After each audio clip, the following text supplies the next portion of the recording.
Una nota muy interesante que nos había quedado de Expo Agro tiene que ver con el diálogo que mantuvimos con Alejandro Scarabelli, este trader que tiene AFA, un especialista en cultivos como lenteja y arveja. Según él, el sur de Santa Fe concentra entre el 70 y el 80% de la producción justamente de lenteja en nuestro país. Bueno, hablamos con él de varios temas y aprovechamos también de fondo este interesante stand que armó justamente AFA. AFA usa este stand para un montón de motivos, ¿no? Por todo lo que es el pre-campaña, pero también para la parte comercial. Dedicamos un día especialmente a coordinar todo este tipo de visitas internacionales, también proveedores que nos vienen a ver. Y de China especialmente, que es lo que decís vos, estamos muy contentos porque estamos cerrando un año, la campaña anterior, de haber hecho una exportación de volumen histórico para China, principalmente de las legumbres, y dentro de las legumbres las arvejas verdes. Ha sido un comprador clave, fundamental. Estuvimos haciendo en algunos meses hasta 200 contenedores por mes solo para China. Así que fue un gran movimiento logístico, estamos conociéndolos a ellos también, tratando de entender bien qué tipo de calidad quieren, qué necesitan, para qué la usan. Son usos bien diferentes a los de Argentina, te sorprende bastante eso. Contanos un poco eso, que no es un tema común. Y al ser una especialidad tenés que tratar de adaptarte, ¿viste? Tenés que tratar de adaptar la variedad. Nosotros en AFA trabajamos mucho con diferentes variedades, desde la semilla básica hasta la multiplicación. Entonces, por suerte, es una fortaleza para nosotros. Y ya tenemos hace varios años probado algunas variedades que sabemos que performan muy bien en todo lo que es la industria del enlatado. Pero cuando fuimos a China, que estuvimos allá también viéndolos a ellos para darle un seguimiento, para darle soporte, nos encontramos con que la industria del snack es muy fuerte para las legumbres. Usan mucho, de hecho usan mucho garbanzo también. Hacen, viste, como lo que para nosotros es el maní, digamos, ocupa el lugar del maní. Bueno, lo usan para eso y entonces necesitan un grano por ahí un poco más grande, de otro calibre. Les interesa mucho el color, que sea un color verde bien fuerte. Así que nos vamos adaptando. Y los vamos conociendo, a ver qué necesitan. Siempre se habló de que Argentina es un país agroexportador de materias primas. Justamente, ¿a China también le venden materia prima o algo de esto va enlatado, va con otro valor agregado para que le llegue de otra forma también al comprador? Nosotros en este caso el valor agregado justamente es poder encontrar el desarrollo varietal genético que ellos necesitan, poder trabajarlo como una especialidad y poder procesarlo como una especialidad con toda la full trazabilidad, libre de GMO y también libre de alérgenos. Entonces no es cualquier planta que lo pueda hacer, AFA hizo una inversión para eso y la verdad que ahí le podemos poner un valor agregado. Después hay variantes del producto que también algunos mercados lo van tomando, qué sé yo, diferentes tipos de partidos. En algunos casos se hablan de derivados de las legumbres, como puede ser harinas, pero son mercados que prometen mucho pero están creciendo, los volúmenes son muy pocos todavía. Son productos que siguen siendo lo que se llama la industria del plant-based, siguen siendo alternativos dentro del consumo masivo, ¿no? Pero sí hay posibilidad de agregarle valor y sobre todo con el control productivo y la integración desde el campo hasta el acopio, pudiendo decir y certificar con una controladora externa cuál fue toda la trazabilidad de ese grano. Eso es fundamental. Y además es comida, ¿no? Así que eso es clave. Ale, y sacándote un poquito de la arveja, nombraste recién el garbanzo. No sé, esta zona no es de garbanzo, imagino que es el norte. En su época, cuando yo caminaba un poco, en Córdoba de Córdoba, te iba a decir, Córdoba. Salta hacia el norte. Se fue corriendo un poquito. Santiago del Estero tiene un protagonismo muy fuerte ahora, ¿eh? Ah, mira vos. Sí, creció bastante. ¿Y también tienen demanda por parte del garbanzo o es un mercado que todavía no han accionado? Los chinos hay un protocolo sanitario que se tiene que activar, se tiene que poner en funcionamiento, se tiene que homologar. Tengo entendido que falta muy poco, lleva muchos años homologar eso. El de la arveja llevó 12 años de trabajo, entre ponerse de acuerdo entre el GAC y el SENASA. Así que cuando sale, viste, es una muy buena noticia para todo el sector legumbrero. Pero tienen un mercado de garbanzo interesante de los chinos. El garbanzo argentino va principalmente a Europa con requisitos sanitarios de estándares muy altos, obviamente, y después tenés otros mercados, por ejemplo el pakistaní, tenés algunos mercados en el oeste de África que también lo consumen, y obviamente Medio Oriente. Solo que Medio Oriente ahora, bueno, obviamente está en stand-by, ¿no? Ale, hablaste recién y hiciste hincapié en el tema de no GMO. ¿Todos los mercados demandan mercadería no GMO o algunos todavía están abiertos a ubicarle otro tipo de productos? No. Digo, porque no es fácil producirlo, vos lo sabes muy bien. No, principalmente en lo de legumbres, digamos, cuando es no GMO, ahí lo clave es que no haya contaminación cruzada con productos que sean GMO. Pero sí, hay mercados para GMO, por supuesto, en granos, obviamente, ¿no? pero hoy en día, un poco siguiendo tu pregunta, lo que tiene gran valor es el tema de poder certificar la trazabilidad y poder garantizar la calidad del producto, ¿no? Son dos carriles diferentes. La calidad lo haces con buenas máquinas, lo haces con un buen laburo dentro de planta de proceso, pero la trazabilidad la tenés que hacer, en nuestro caso, con nuestros socios. Y eso para nosotros es un activo, porque el socio es la cooperativa. Correcto. Entonces no tenemos una originación de terceros, digamos, para este tipo de productos. Está todo muy bien cerrado, muy bien diseñado. Y al final del día, el laburo de nuestra unidad de negocio de productos especiales es brindarle diferentes alternativas de siembra al productor. Entonces, los años donde a lo mejor si Minas Zona Fina no calcula también, de repente un trigo, bueno, que tenga alternativa, que tenga semilla, que tenga posibilidad de hacer convenio, que tenga los productos. Vamos a usar, por ejemplo, inoculantes biológicos para la arveja. Esa es una innovación de producto en Argentina. AFA tiene su propia planta BioAFA, donde vamos a sacar inoculantes biológicos que vamos a usar en esta campaña ya en escala para la arveja. Entonces hoy el socio de AFA que se quiere volcar a las especialidades tiene mercado y tiene toda la materia prima, obviamente, y los ingenieros, que tenemos muy buenos ingenieros que conocen el manejo, ¿viste? Entonces le pueden dar todo el seguimiento que necesita. No rendirse, innovar, ir siempre a ganar. Esa es la genética argentina. Esa es la genética de Don Mario. Lanzamos 5 variedades de soja y tenemos las variedades de trigo líderes en cada región del país. Somos el semillero del mundo. Tenemos el ambiente, los mejores jugadores y una genética ganadora. La genética argentina. La del campeón del mundo. Don Mario. Innovar juntos rinde. Asegura tu auto, casa o comercio en San Cristóbal Seguros, la compañía con mayor respaldo del mercado. San Cristóbal Seguros. Nosotros te cubrimos. A gentle breeze that whispers more of a love so true. It shines like gold, a treasure rare that I've never known. Lost in your mind, with your heart beating mine. We're lost in the stars, our love will forever shine. In the silence, I hear your sigh. A love so real, it reaches the sky. Volkswagen. En esta interesante nota dialogamos con Franco Martínez Levis, el actual CEO de Puna Bio. ¿Qué es Puna Bio? Una empresa que se dedica a fabricar bioestimulantes basados en aquellos productos que se originaron hace 3.500 años atrás. Bueno, con él dialogamos, ya que lo encontramos en una interesante jornada en Chacabuco, donde cubrimos el evento de Don Mario. Nosotros somos Puna Bio, una empresa argentina que surge hace 5 años a nivel de empresa, pero hace 25 años a nivel de investigación. Yo me uní a 3 científicas de CONICET que pasaron más de 20 años estudiando la puna en Argentina y viendo cómo plantas crecían ahí. Y la clave estaba en que había microorganismos que ayudaban a plantas a tolerar estrés, sea sequía, altas temperaturas, pocos nutrientes, y nosotros lo que hicimos en estos 5 años es transformar ese conocimiento en productos que hoy se usan en arriba de 300.000 hectáreas en Argentina. ¿Cómo se extraen estos productos y pasan a una semilla? Digo, para que lo entienda doña Rosa, que está cocinando y justo enganchó el programa, ¿no? Por televisión. Total, no, sí, hay todo un proceso que es muy largo de investigación, ¿no? Hasta llegar al primer producto. Entonces uno empieza que vamos a estos lugares, se toman muestras de distintas plantas, de salares, de lugares, y de ahí se sacan muchos microorganismos. O sea, imagínate que en un granito de suelo hay miles de bacterias o hongos distintos. Ahí después pasa al laboratorio. En el laboratorio se ve cada uno en qué puede servir. Y después a invernadero. Se ve con la planta, cada uno para qué planta puede servir y saber si ese microorganismo puede aportar nutrientes, puede ayudar a tolerar estrés. Entonces se identifica. Y después se desarrolla una fórmula. Que una fórmula es básicamente un líquido como un jugo concentradísimo de estos microorganismos que ayudan, por ejemplo, a soja, maíz o a trigo.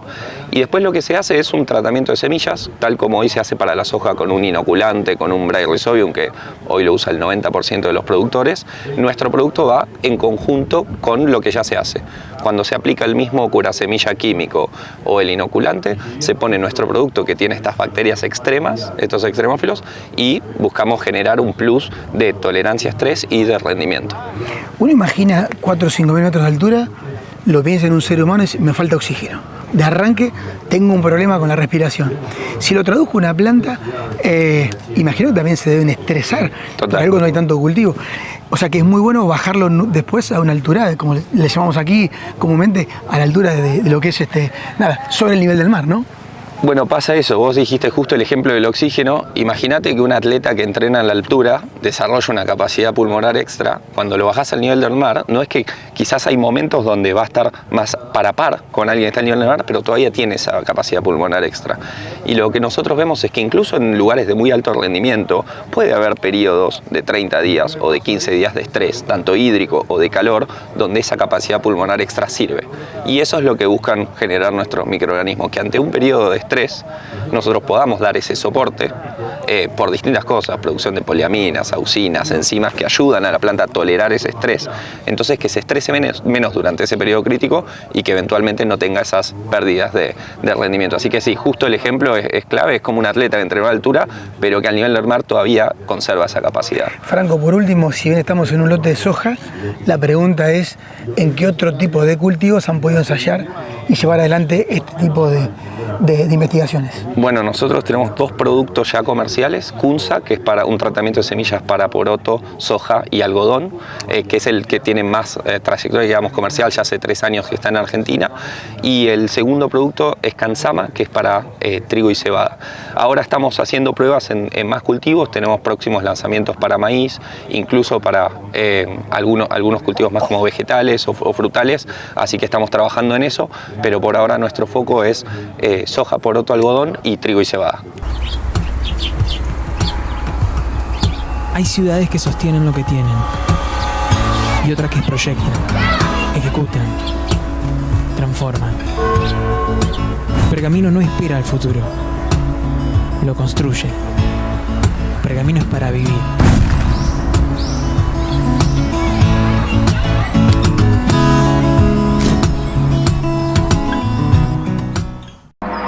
Las mezclas difíciles generan cortes, gastos extras, ineficacia y filtros tapados.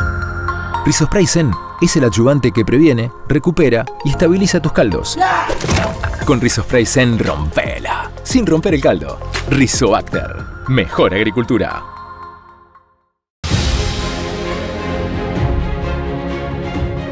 ...93 años de historia, compromiso y crecimiento compartido. Este año fue especial. Un año lleno de actividades, de encuentros y de momentos que nos acercaron aún más a nuestros productores. Estuvimos presentes en numerosos eventos corporativos, acompañando de cerca a quienes día a día hacen grande a nuestra cooperativa.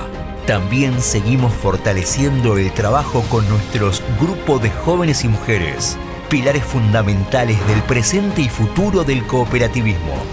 Porque crecer es hacerlo junto a nuestra gente, con el espíritu cooperativo que nos guía desde el primer día. 93 años de historia cooperativa. 93 años creciendo juntos. Agricultores Federados Argentinos. Haciendo cooperativismo, construyendo futuro. Días pasados en la ciudad de Pergamino, más precisamente en el INTA de nuestra ciudad, se llevó adelante una interesante jornada donde los disertantes fueron 2 amigos de la casa. Por un lado, la ingeniera Lucrecia Curetot y por el otro, el especialista en nutrición de cultivos, Gustavo Ferraris. Con él hablamos de la importancia que tuvieron este año para acompañar tanto la soja y el maíz, la nutrición de los cultivos y también acompañado por el buen clima que tuvo el productor. Fue una cosa muy interesante la recorrida en maíz, que fue por donde empezamos. Vimos la combinación, fechas de siembra, densidades, manejo de nitrógeno. Y bueno, cómo es un cultivo que logra estabilizar el rendimiento si lo sembramos bien, como decimos habitualmente, ¿no? Cómo el manejo de la densidad, por ahí el cambio de fecha de siembra en algunos casos, permitió estabilizar rindes, ¿no es cierto?, en una campaña que fue difícil, con mucho tiempo de lluvias discontinuadas. Y las tecnologías de nutrición, como bien decís, fósforo por excelencia, sí, como el nutriente de la resistencia, pero también un adecuado manejo de nitrógeno con incorporación, con partición, ¿no es cierto?, con agregado de otros nutrientes como hasta potasio vimos acá, bueno, nos puede ayudar a estabilizar rinde, ¿no? Lo que está claro es que pasan los años, ¿no?, venimos hablando de lo mismo, y cada vez el manejo, digamos, precisamente la elección de la dosis, que es la respuesta, la pregunta más importante, y también cómo la forma de localizarlo, de dividirlo, ese nitrógeno, termina siendo más importante para el margen bruto del productor. El fertilizante es cada vez más caro, no hace caso a los precios de los granos, que eso es una novedad. Es caro en años de precios altos y caro en años de precios bajos, entonces la rentabilidad está muy atada a manejarlo de una manera eficiente. Más que nada, estas campañas y estos años tan particulares en cuanto a la lluvia, sí se ve de manifiesto cuando el productor nutre bien los cultivos, más allá del híbrido, porque el evento es como que de alguna manera termina de emparejar. Sin embargo, quien aprovechó esa buena campaña con buenas lluvias, pero bien nutrido, se termina dando rendimiento. Sí, porque evidentemente recurrimos a problemas estructurales de fertilidad, claro, ¿no? Desde problemas físicos de suelo, agotamiento de fósforo, que por más que con la vuelta del trigo el maíz se fertiliza mejor, pero siempre genera un balance negativo, ¿viste? Y estamos siempre atentos a otros elementos como azufre, micronutrientes como zinc, y bueno, hoy salió bastante el tema de pH y acidez, de manejo de bases, calcio, magnesio y, digamos, algunas parcelas de potasio que, bueno, cuando uno si bien no es un nutriente deficiente en la zona, uno ve estas parcelas y están mejor, ¿viste? Se empezaba a decir muchas. Por ahí se nos viene un problema que restaurarlo nos cuesta $100 por hectárea, ¿no? Exacto. El tema de fertilidad es siempre un tema muy crítico, bajo las situaciones de las crisis argentinas, las relaciones de cambio a veces muy desfavorables entre grano y producto, evidentemente no se ha venido una reposición, se fertiliza para que no pierda rendimiento de cultivo, se tapan las valencias grandes. Correcto. ¿No? Pero el decaimiento de la fertilidad nunca cesó de alguna manera. Gustavo, si tenemos que separar el uso de nutrientes del maíz a la soja, obviamente la demanda mayor la tiene el cultivo de maíz, sin embargo se ven en los últimos años, lo hemos conversado con vos, muchos suelos deteriorados en la zona, con lo cual también impacta también el rendimiento de la soja. Sí, en la soja yo hice un raconto, digamos, de 20 años de manejo de fertilización en soja, que más o menos lleva ese tiempo fertilizando la soja el productor, ¿no? Y pasamos de una respuesta de 400 kilos por hectárea en los lotes que eran más deficientes a hoy ver casos de 700, 800. Variedades de mayor rendimiento, ¿no es cierto?, mejoran el resto de las prácticas de manejo y ya digo, niveles de fósforo más pobres, ¿no? Sobre todo en estas zonas hay lugares como el litoral, que siempre fue bajo en fósforo, el oeste siempre fue alto, y nosotros estamos un poco en la zona de transición, ¿no?, donde más se ha notado ese pasaje de niveles medios a niveles bajos. El regreso del trigo, el maíz, hizo que el productor fertilizara mejor, que haya una tendencia al mantenimiento, pero bueno, claramente, digamos, ¿no es cierto?, la soja también muestra una mejora en la fertilidad. Y además los cultivos son una secuencia encadenada, ¿no? La fertilización con cualquier elemento que tenga residualidad puesta a la soja va a mejorar la productividad del trigo del año siguiente, eso se nota claramente. Hablando justamente de encadenamiento, ustedes aquí en el INTA tienen la posibilidad de variar justamente los cultivos año tras año y ver en el mismo lote esas deficiencias, o en ese caso no, en función de cómo programan la siembra, ya sea de soja como de trigo y también el cultivo de maíz? No, tenemos experimentos de larga duración, uno de los más que yo cito siempre en mis charlas y presentaciones, un experimento que tenemos en la localidad de Ribeños, que ya lleva 20 años haciendo distintas estrategias de fertilización. Y uno ve cosas muy interesantes, como por ejemplo una parcela que lleva 20 años sin nada de nutrición. Eso es muy llamativo y muy ilustrativo, ¿no? Y cómo, bueno, distintos manejos generan una respuesta que en el primer año a lo mejor es limitada o está en el borde de pagarse económicamente, pero con el largo del plazo esa mejora, digamos, en los niveles de los nutrientes lleva a que permanentemente vaya un ciclo de crecimiento y se haga cada vez más rentable.